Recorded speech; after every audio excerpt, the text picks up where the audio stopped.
여러분은 이런 소리를 들으면 어떤 느낌이 드세요? 무서우시다고요? 만약 꿀벌들이 파업이라도 하게 된다면 어떤 일이 벌어질까요? 갖가지 꽃들이 만개한 이곳 미국에서 2006년 갑자기 이상한 일이 벌어집니다. 미국 플로리다에서 벌들이 사라지기 시작한 건데요.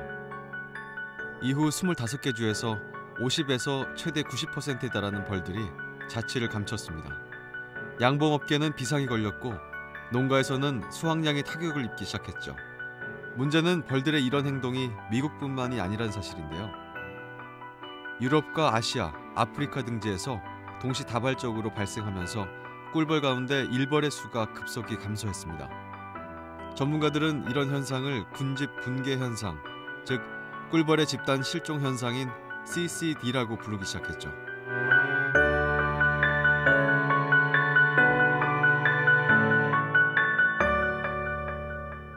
지구상의 70%의 식물들이 곤충에 의해 수정됩니다. 그중 절반 이상을 꿀벌에 의존하고 있죠. 꿀벌 실종 사건의 원인은 아직 확실히 밝혀지진 않았지만 전자파나 지구온난화, 대량 살충제 사용, 원거리 이동에 대한 스트레스나 바이러스 등 여러 가지 설들이 있습니다. 요즘 환경에 대한 관심들이 아주 많으시죠? 친환경적인 활동들을 하시는 분들도 아주 많습니다. 오늘 완소에서는 자연과 더불어 요즘 많이 없어진 벌에 대한 얘기를 들려줄 건데요. 개인적으로 벌을 키우고 있는 분들에게 그에 대한 정보를 여러분에게 소개해드리도록 하겠습니다. 이제부터 개인적인 가정에서 벌을 키울 수 있는 그런 법들이 이제 진행되고 있는데요. 어떠한 장점들이 있고 또 벌이 얼마나 우리 삶에서 되게 중요한 것인지 하나하나 소개해드리도록 하겠습니다. 오늘 도움말을 위해서 수잔과 함께 하겠습니다. Hi, how are you? Good. Thank you for your time. Okay, so what did you get into the beekeeping? Why? Why? Yeah. I'm a very avid gardener. As you see, I have lots of flowers. I've always liked plants and growing things.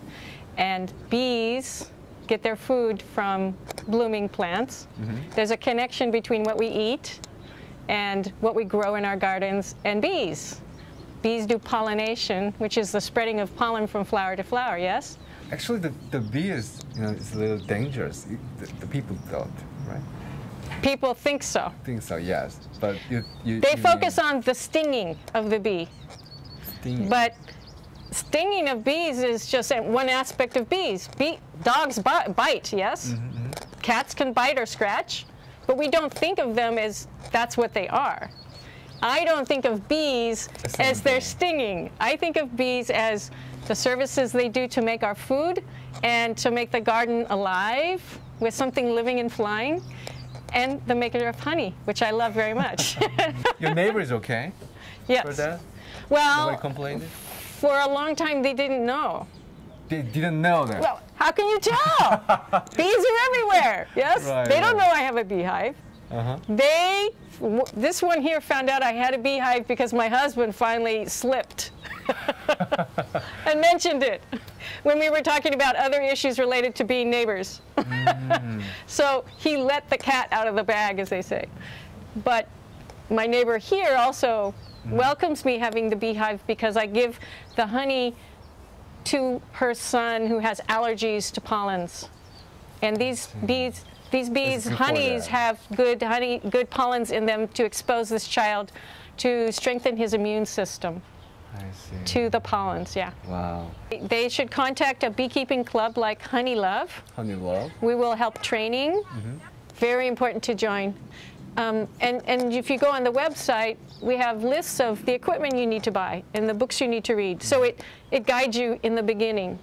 I was trained by others, and now I'm training others. So it's a very important model to help others learn as we were taught and pass on the knowledge and the wisdom to people who want to learn. Right. 여기서 잠깐. 2007년 드림웍스 애니메이션에서 제작한 비무비입니다. 평생 꿀을 모으며 살아야 하는 꿀벌 인생에 공짜로 꿀을 먹는 인간을 상대로 한바탕 전쟁을 치르는 이야기죠. I think he knows.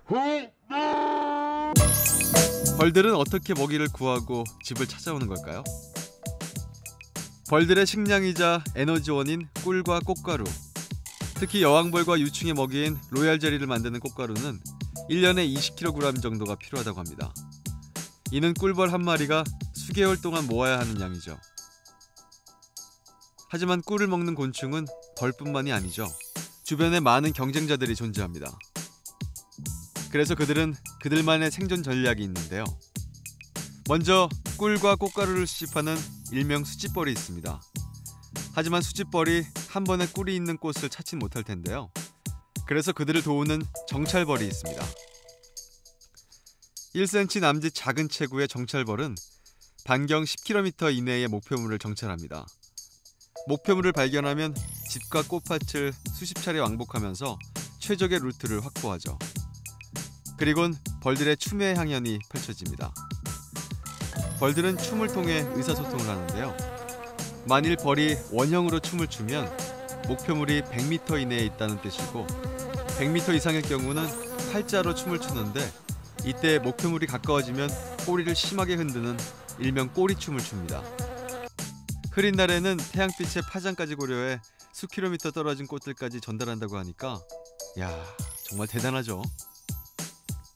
이렇게 정찰 벌들의 임무가 끝나면 일벌들은 일사천리로 목표물을 향해 날아갑니다. 꿀벌들은 하루 한 종류의 꽃에서만 꿀을 따는데요.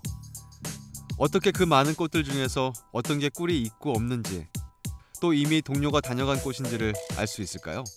여기서 꿀벌들의 약속된 전략이 있습니다. 이미 다녀간 꽃에는 꿀이 없다는 표시로 페로몬이라는 물질을 분비시켜서 꽃에 바르는 것이죠. 신기하게도 이 페로몬은 꿀이 생기면 다시 사라진다고 합니다. 이렇게 해서 꿀을 벌집에 저장하게 되죠. 그리고 날갯짓으로 꿀에 남아있는 수분을 증발시킨 다음 체액을 발라 코팅 처리를 합니다. 또한 날갯짓은 여름철 벌집의 온도를 낮추는 기능도 하죠.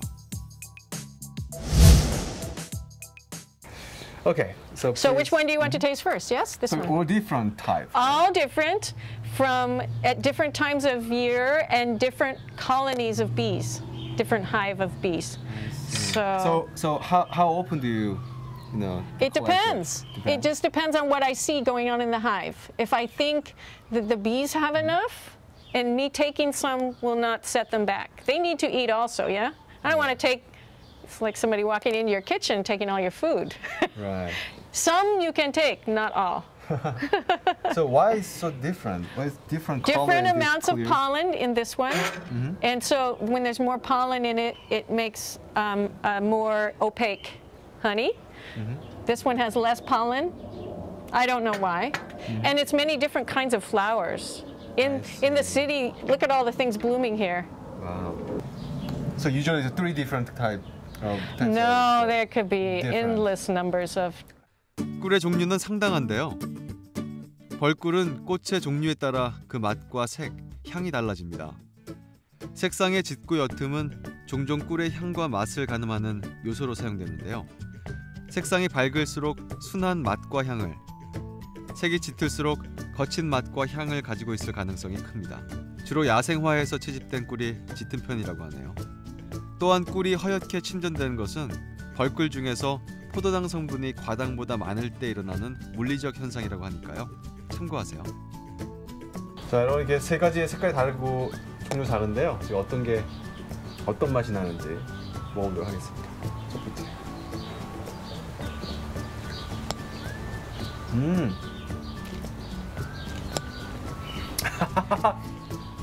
이건 뭐냐면요,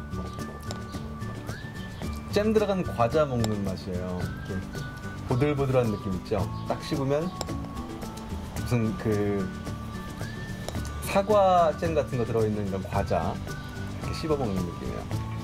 근데 생각보다 그렇게 심하게 달지는 않나요?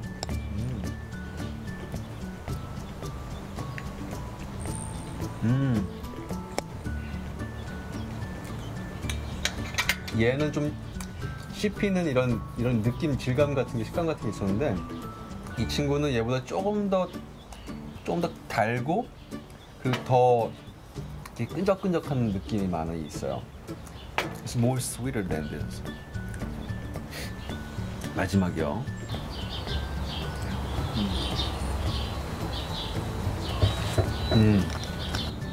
얘는 일반 시중에 나오는 그런 꿀의 이런 향이 좀 적고요.